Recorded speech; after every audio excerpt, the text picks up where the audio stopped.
words that come out, and then that's that. And so this is kind of in tune with everything we've been talking about here.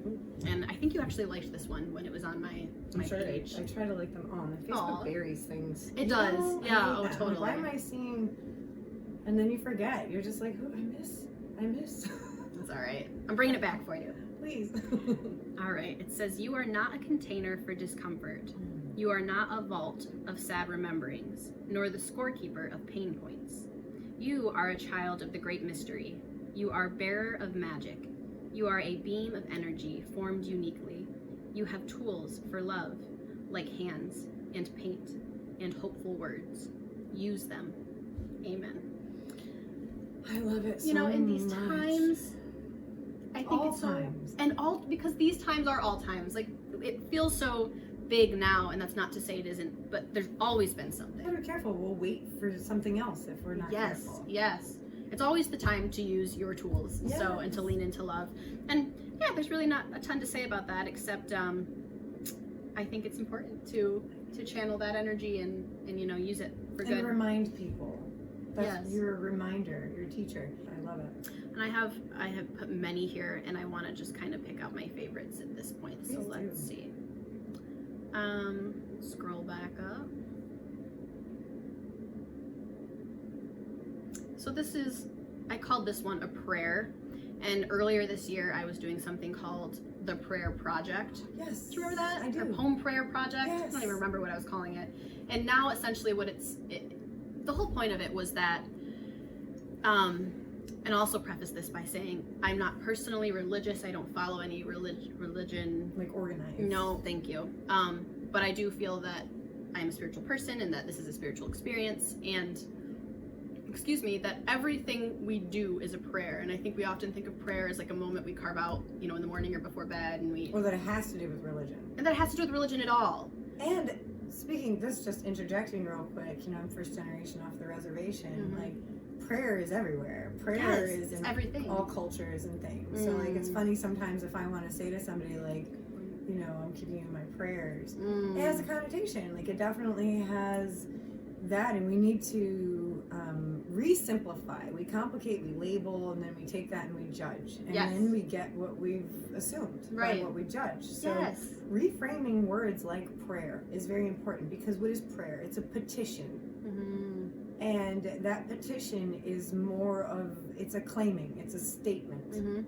It is a, you know, like a proclamation. Like, you are stating something, but you're in dialogue. You know, so you're not just like declaring. There's a different thing where you're like, you have faith. You're sure that by saying this, I have a knowing, and there's gratitude. Yes. And I'm expressing this vision, or like whatever it is that you're praying for. Yeah. Whether it's a lack of something or an addition of something. You know. So. I appreciate that. I'll let you go back. No, I like that. I think that's great. This is decaf. I can't imagine caffeine. I'm totally kidding. So I'd be like, if I didn't have any caffeine at all, I'd be just sleeping here. So I did have a little bit today, but it's not the reason. I'm just excited. No, that's good. Me too. And I don't even have caffeine in me. Okay, so yes, the idea of the Poem Prayer Project was that everything in our lives, spoken or unspoken, felt, experienced with others or by ourselves, is a prayer. Like, life is the living prayer. Whether you say, "Dear God, hear my prayer," or not, it's like the act of being alive. And it's kind of a creative way of looking at it. So I'm not sure that... Well, you're answering your gift of being alive with being alive. Yes, totally. Yes, it's like there's no greater prayer than living your life, and that includes grief and rage and heartbreak and shame and guilt and the ugliness and beauty and messiness of falling down and then getting up, and what that looks like, and earning those stripes, earning that, you know, those, coming from the place of the scar, not the wound, being the same person that has the same marring, but being able to live with it and be like, these emotional things, like, this is still, I don't want to throw it away anymore. Yeah.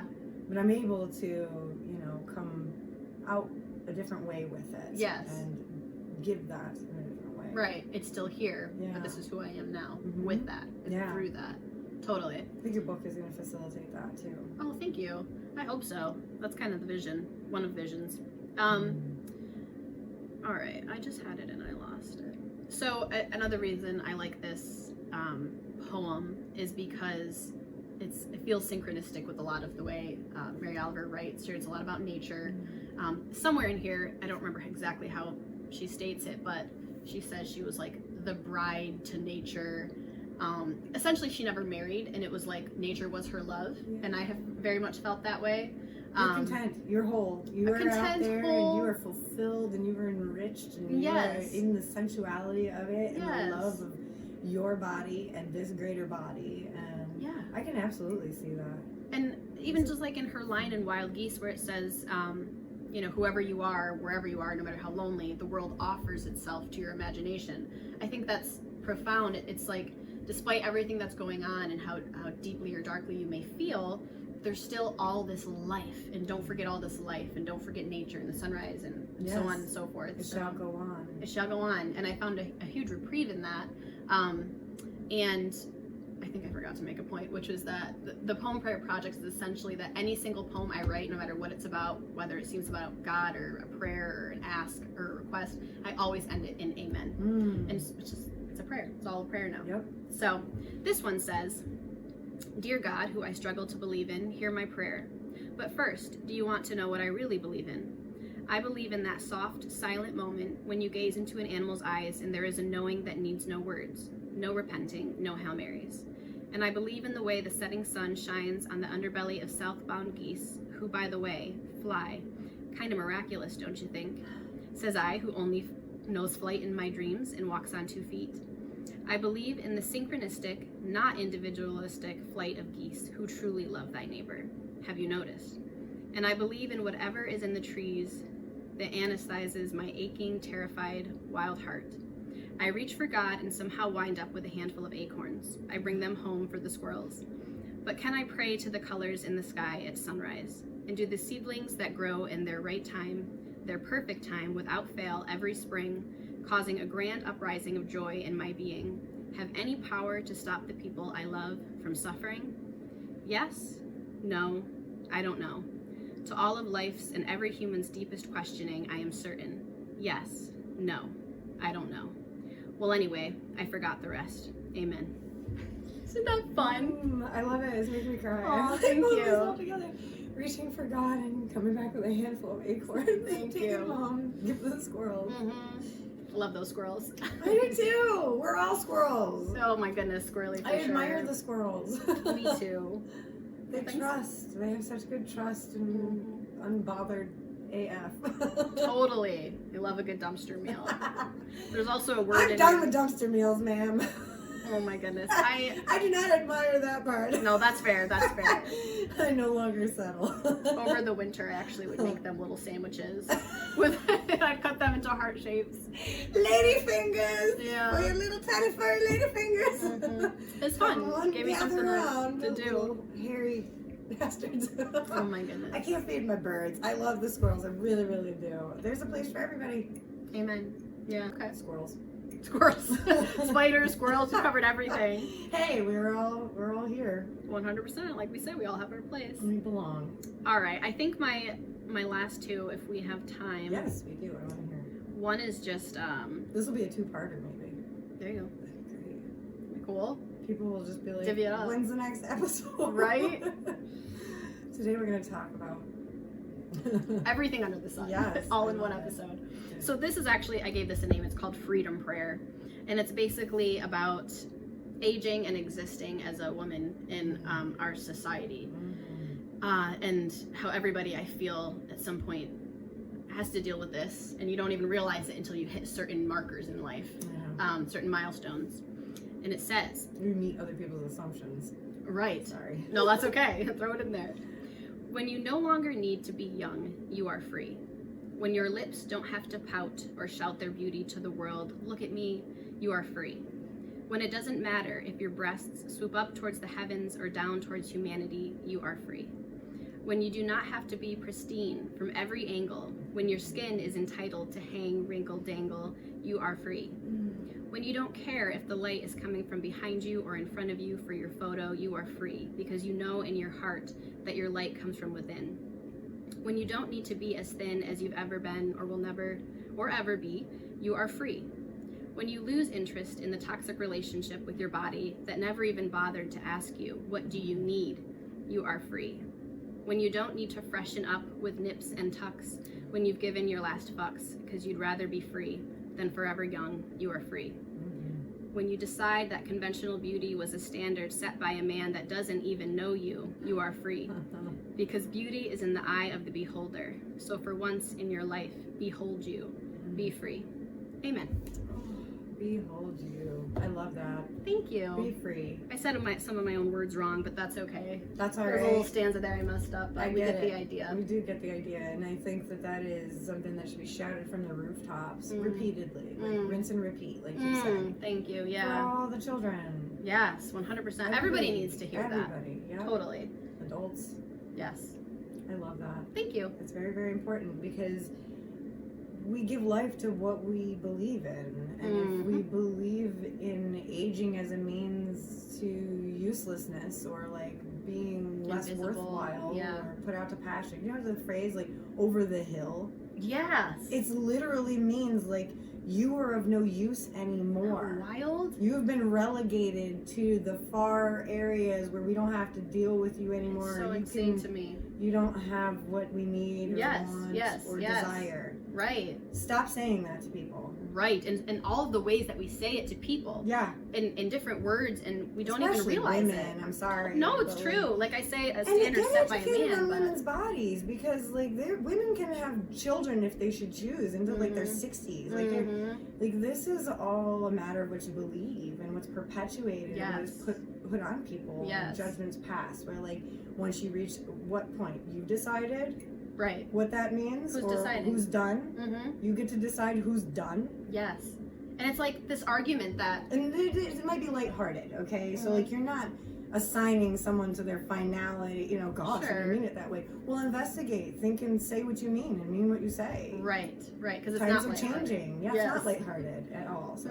And I'm sure, you know, myself included, have probably been guilty of it in ways I didn't even know. We all repeat colloquialism and, like, little cliche sayings. Yes, totally. I have noticed it in myself in, you know, not just in regards to women, and then being like, oh my God, I never know where this phrase came from. No, That's what that means? Wow. Like, no, we don't say that anymore. Right. We never should have, you know, but, yes. like, and I've seen some, you know, what is the other phrase? Like, too many chiefs in something, things like that. And it's just like people just flippantly toss stuff out there. Now, those are obviously hot buttons for me. They're not a specific topic. Yes. So there's, you know, women and your usefulness or your desire, and that's dictated outside of you by something in someone else. Right. Oh, okay. Right. And then there's also, you know, cultural. Everybody's like, oh, why? It didn't bother anybody before. No, it just wasn't okay to say anything before. Yeah, exactly. It always bothered people. Totally. And that's a big wake-up call when you are... I think there's a lot of like armchair stuff. Like people are behind a screen. When you're talking to your neighbor, and I've encountered this where like you're talking about things like cultural stuff or indigenous background or ancestry and things like that. A lot of people just, and I'm not using this word in a bad way, but a lot of people are just ignorant. Like they just don't have a clue. Yes. And they're not knowing still that like if you don't have anything nice to say, don't say anything at all. This fits in that category, but only because like we don't want to hurt somebody else. Do you? Like maybe sit and think with that. Like if you are knowingly perpetuating or saying certain phrases, or you're not willing to let go of it because you're like, how could that hurt somebody? Or I think that that's just stupid. You know, that is a lot of what we're facing right now because the communication barriers are lifted. Like we have so much flow. There's so much visible. There's so much connection. There's so much exposure. Yes. We are encountering things and people and places that we never did before. Right. Topics, conversations, aspects of history. You know, who writes the history books? Like now we're all talking to each other. Yes, yes. So, you know, that's where also people being able to be like, yeah, all poetry belongs. All art belongs. All expression is expression. Yes. You know, like if you're purposely out there making hate art, like that's different story. We have juries for that reason. Like the jury comes, you know, the juried art show, so they're receiving all the art. Pretty much like I don't know, like if there's a theme or something, or a skill or something like that, yeah. So some will be turned away even if they're not like inappropriate. I guess like that's a personal choice. But like whether the art is good, that has no bearing on whether it's good. Yes. Now things that will be turned away constantly is something that's purposefully trying to hurt someone else. Which has no place. Yes, that's not. That's the kind of art that you can have that expression, you can have that creation, but maybe that's your own private growth or your own personal growth or something else. Yes, 100%. Yeah. And I think in terms of, you know, how you were saying these phrases that people, you know, sort of innocently repeat without maybe recognizing what that is doing. I have done this myself, saying a phrase just because I've heard it and not know what it means or why it would be wrong, and have had to been told because it is ignorance. Yes, you don't know what you don't know. Indian summer, Indian giver. Yes. Oh my gosh, totally though. And sometimes it does just take someone saying like, oh, you know, there's a reason that shouldn't be said, and then you make those connections. Then. Yes. And only then it's after it's out of your mouth. So there's a growth for everybody. Like, we have to have that softness and that allowance and that not taking things personally. Like 9 times out of 10 when somebody says something offensive out in public or even writing comments, like do we really want to be that guy? Probably not. So like handle that with that in mind, you know, like we're very, I feel it too, like all of us can either be the offender or the defender, and then you know, where do we have the balance there? Or like if I'm the whole world, I feel like we all take things so personally. And we carry stuff, we grab things that don't belong to us. We try to own somebody else's baggage. We try to own somebody else's. They're having a problem. They're not being a problem. They're having a reaction and not a response. And then we're like, this is because of me. Stop that. Yeah. Self. I'm talking to me too. Right. Like, I'm not exempt from any of that. Right. Totally. Like we own things that don't belong to us. So. I agree with that. Poetry, though, is a chance for us to be like, I do own this. This does belong to me. Yes. But I'm giving it to you because I think that even if it, you know, you have something else. Right. This may help you make sense of it, or in some way join in and celebrate with me, or whatever it is. You cry together, weep together, mourn together. Realize you're not alone. In all the good ways and the shadow, the light and the dark. Yeah. 100%. That's good. And I like how sometimes there were some rhymes in there. They were like... Yeah, sometimes there'll be a rhyme here and there. That's how I work, too. And, you know, it's just whatever flows naturally. Do you ever submit your stuff to literary zines, magazines, publish? Every now and again, I'll try. And what do you do? Out of curiosity. It's right there, and it's... There's like Frontier, Rattle. Rattle. That's the one. Rattle's tough. I love it. I've only done it a handful of times. Yeah. But yeah, without... It takes so long for the response. Yes. I just entered the Frontier Misfits contest where it's like, give us the poems that you might not necessarily put in your book. Oh, really? Yeah. Oh, that's cool. I should have said something to you. Oh, I just feel like all of us are doing so many things, and that, like... No, totally. The people who are also writing poetry are, like, aware of these things, because I felt like I was the last of the party to sort of discover some of these publishing houses or these presses, and just being like... No, I'm always missing stuff. This?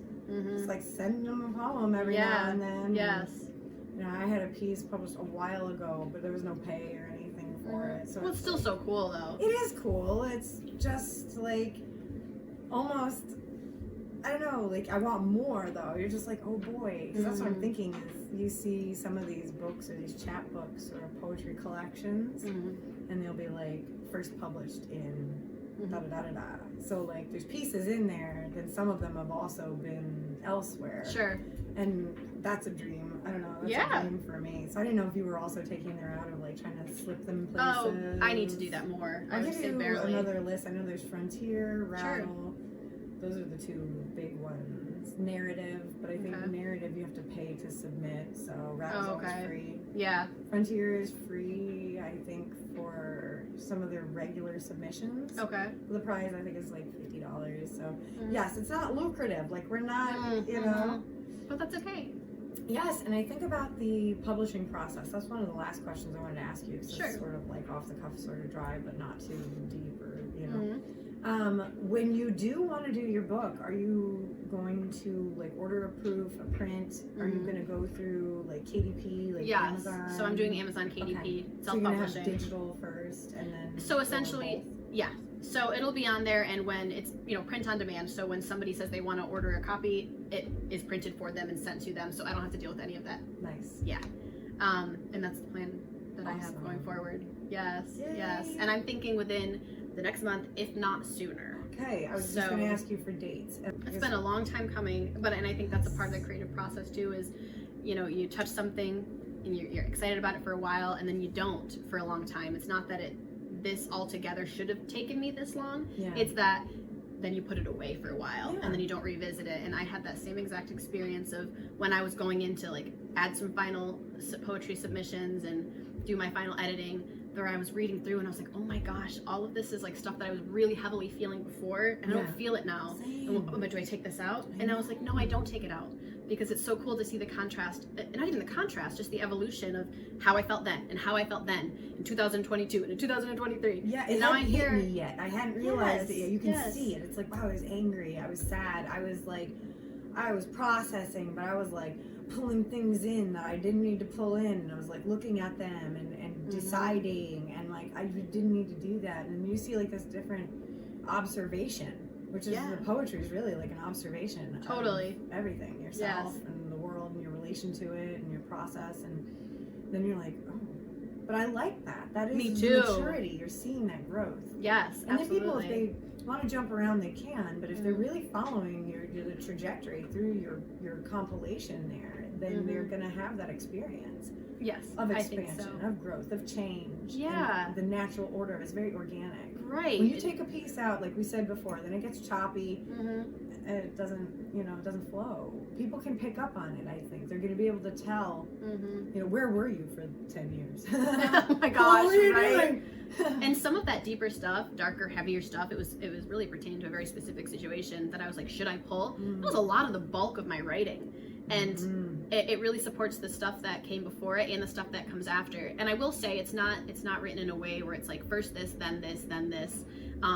It's kind of experiences I've had that have been poignant in my life and that have made it to this poetry book. Yeah. And it's just essentially, it's under the umbrella of the human condition, but on all sorts of topics, and grief and life and death and joy and self-expression, and it's all in there. Feelings and existence. Yeah, just being, what is it to be human? Well, I can tell you about my part, and so that's what it is. And then with the open-ended questions and prompts, and now tell me about your part. Yeah. So even if you never tell anybody or show anybody or publish it yourself, right? This is a great tool. I think that's a fantastic thing. It makes me think a little bit. I love all of our sister circle. We're all being so creative. Oh my gosh, everybody! Like this grand uprising of everyone doing their own thing. Too, though. But like all different flavors. Like Robin is doing Robin Tubolino has a journal sort of template that she's working on. Yes. Where there's prompts and things and her own artwork and stuff like that. And she is heavy into the actual book binding. Like she knows how to make a that's book. Neat. I know. What a skill.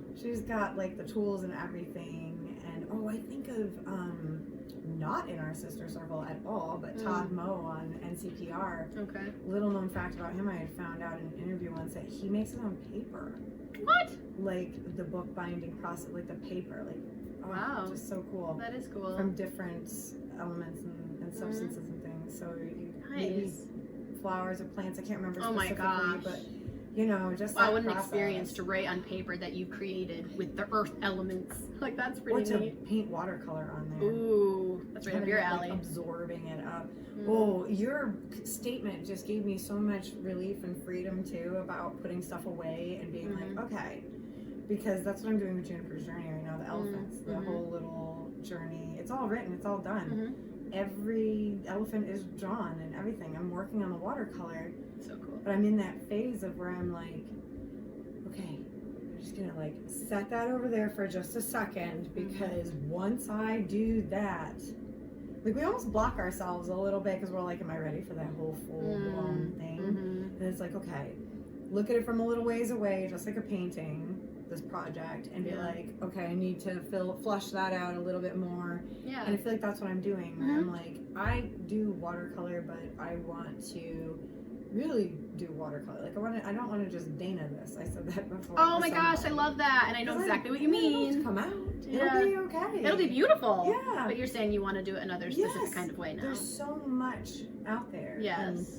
And I wanna have it be as not full, like bursting, but like as much of itself as it can be. Yeah. And so I'm kind of letting it lead me now a little bit. And which is necessary. yes, and I feel like it's a series. It definitely is. So like I have Juniper's Journey, Pascal's Pride. Oh. So like Juniper's the elephant there, Okay. and that's about how the journey is the destination, right? That's the whole thing. That's the whole point. And then finding that out while you're on the journey, it makes it whoa. Yeah, and then you're journeying even different from there. Yeah, and yes, you do. You start journeying in a new way when you have that revelation. The freedom. Totally. Yeah. And then it all falls into place. You're noticing it in a completely different way. Yes. So I feel like that sort of anthropomorphization of elephants and the personification there to sort of give people that, like it's a cute little story, but like elephants have these societies. They absolutely can brain it. Like they are emoting, they are processing, they are doing these things, they are separating, they are rejoining, they are journeying, they're on their hero's journey for sure.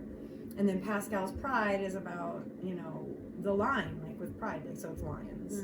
So it's all in the savannah. Okay. And because it's a children's book series, so it's illustrated. And like Juniper's Journey is going to have some elements of, World Wildlife Federation. Obviously there's facts about elephants and nature, but then there's like Thich Nhat Hanh, like these would you resist persist kind of, that's not totally, but like if I'm pronouncing any of these names correctly, I think they sound great.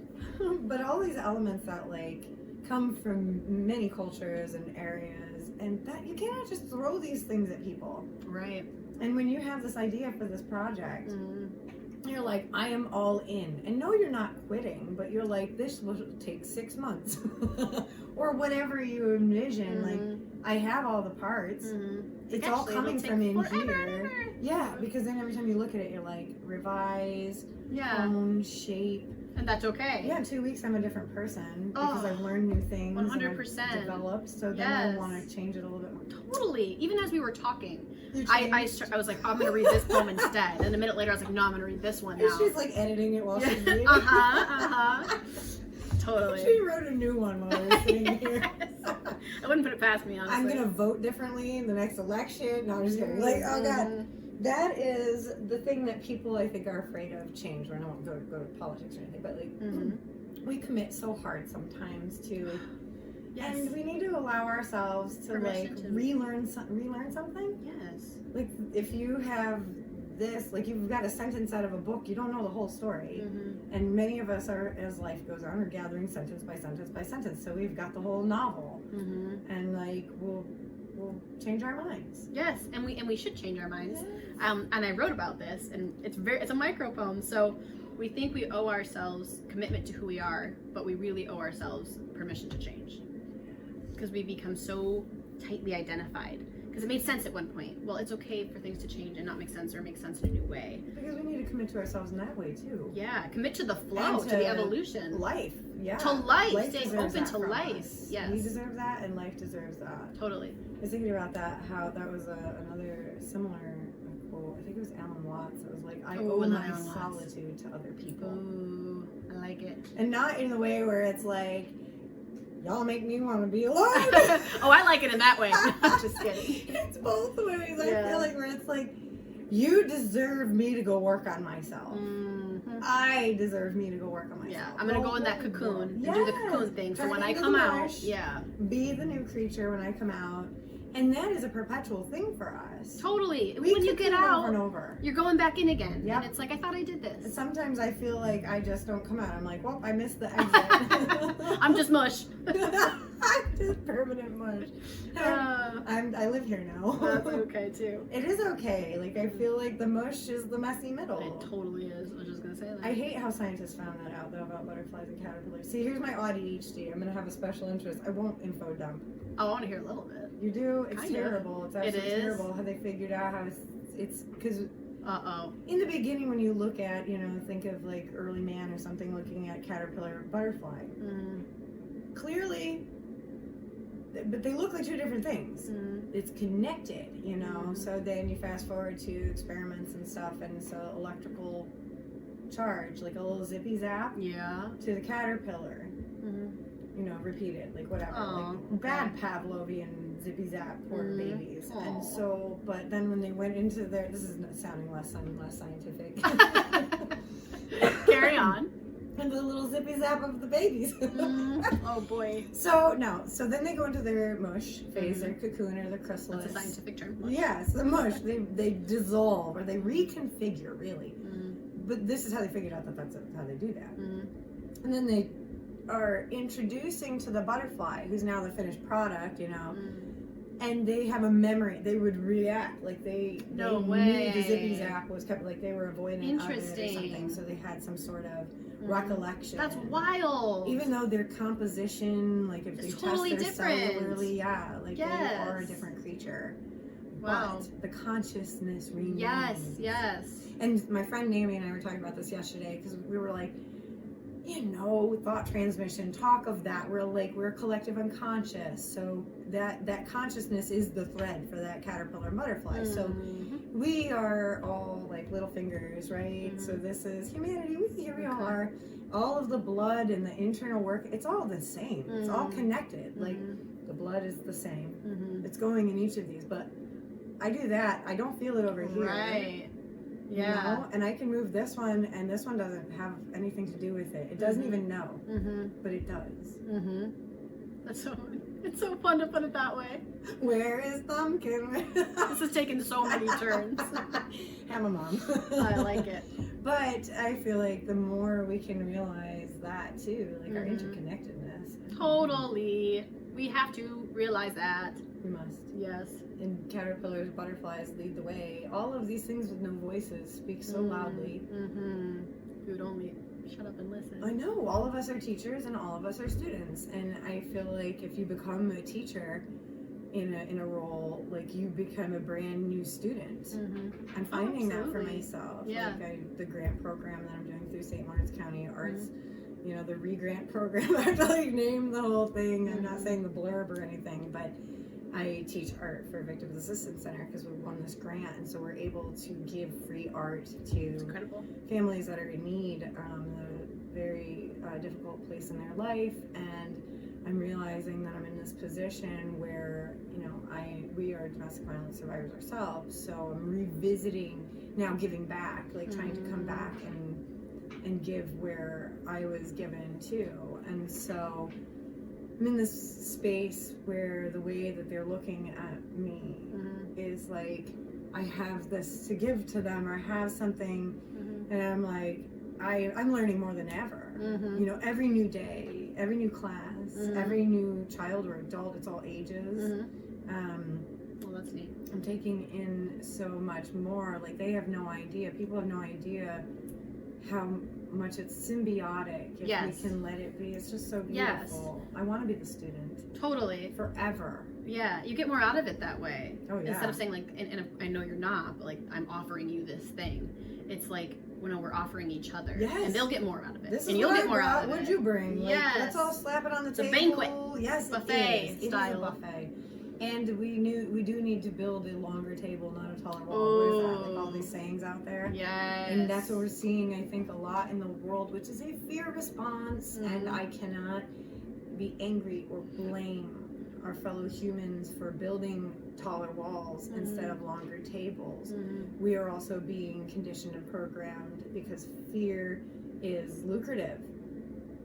Our fear makes us buy things. Our fear makes us go places. Our fear makes us stay places. Our fear makes us be someone or not be someone, or yeah, that's so true. So we are steered very much, and when you realize why am I in this race? Like there is no race. Like you step out of it, and that's when you really start like winning for real in your own life. You're not against anybody else. No.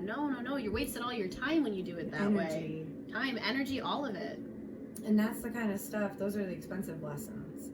Yeah, that's what really costs you. Yeah, it does, because time, it might be wibbly wobbly and not linear and timey-wimey, but we're heading somewhere. We are. We're doing something, and we got to see what that is. We got to be committed to who we're being. and that is our gift. I'm so grateful that you came and talked. Me too. This is fun. It is fun, and I think that we should absolutely do this again when you're coming closer to your information about the dates and sure.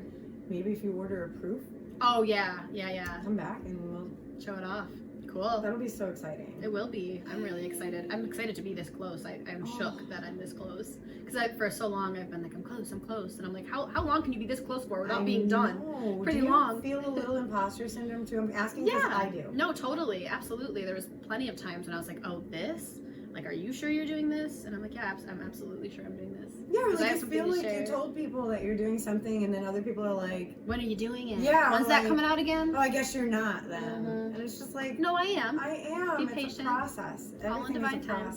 Yeah. It is. We don't dig the seed back up to make sure. No. Are you growing? Yeah. Then it doesn't grow. Counterintuitive and counterproductive. Yes. But we do that. I know. We do that to ourselves. So maybe Juniper's journey is really not cooking anymore. Maybe I am energetically digging it up and putting it back and digging it up. Yeah, leave it alone. Yeah, let it grow. And you just leave it alone. That is why I'm doing the poetry. I was like, okay, this is a weird segue. It's not though. It's not. It makes sense now. It makes sense, and it's already done. Like I'm writing new ones, you know. But when you are like, oh, let's gather what we've got. Yeah. And I did. Oh my gosh. So we had, me and my cat, who's not around anymore. There was an apartment fire. Well, she survived the apartment fire. Okay. She was on the news with way. The firemen and everything. What? This was down in New York City area. Okay. But I mean, I didn't know what was where and what made it. I had a record collection, like special ones, not like a huge bunch, but like a Joni Mitchell one, a special framed Led Zeppelin one, you know, collectible Pearl Jam one, like it's just all over the place. You know, Joni Mitchell was propped up on the thing, and they were all my poetry journals, and like, you try to go back in your mind and you're like, I remember that bookshelf. There they were. And then so you're like going through rubble, like sifting through wreckage, like things like that. It was a malfunctioning coffee maker. So, oh my gosh. I mean, there was like an never know and everything. You just don't. And it was brand new too. Instead of like automatic shut off, I don't know. There was some sort of, maybe the circuit was put on backwards. Some like a technical error. I have no clue. But digging through things, I found that the Joni Mitchell album had melted down over the top of my pile of poetry journals and encased them. Like protected it? Yes. No way. I should have brought that one to the table. It's upstairs. I'll show you before you go. That's wild. The one that was on top has the chunks, the plastic, the broken, and there's some water damage. So some of it's. I used colored markers, so I was going back and forth and like scrapbook sort of taping and gluing things in. But like some of it's like singed, like you could tell it's like burned. But like it's intact and it's like crumbling and falling apart and stuff, and I thought for sure in the years, you know, I was like, did I ever even get that out? Did I ever even find them? Like I figured out that happened, and then you put things aside, like where did they go? Where did that end up? Did it end up in the trash anyways, or was that as important to the other people who are dearly, thankfully helping in this tragedy?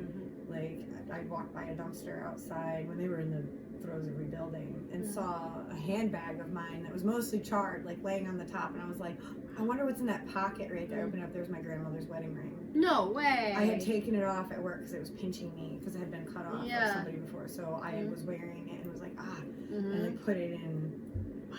And Thank God you felt driven. I dropped and sobbed right I believe there. it. And I was like, I can't do this because what else? Yes. And things, stuff. So can't. Cat is fine. That was just a little thing. But then like I refound the poetry actually just in the last, I put it out there and it was refound. That's amazing. With all of our stuff. So I was just like, oh, there it is. And I was able to transcribe it all, so it's all digital now. Good. Pages. Oh, God bless you. What a process. Oof, not all of it's making it in, but that's what I'm doing right now too. So it's sort of like, you know, on the horizon. We're with it though. We know you're sitting with it. You know it's coming. So absolutely, we are feeling maybe invisible pressures. I am. I'm owning that because of codependency and the journey of self and boundaries. like maybe there really isn't as much pressure. People are curious and we're Yes. interpreting that as Yes. Pressure. Yes. But so it's a good reminder to each other that we're not alone in that process. No. All the creatives have some version of this, you know. Yes, absolutely. Well, so we will see you again then when your book is a little further along, or if you want to just come and talk about any new developments or projects or things like that. I love it. Well, thank you, Jess. Thank you for having me. Yes, and thank you for joining us. And we will see you soon. I will definitely see you soon. And take care of yourselves and each other.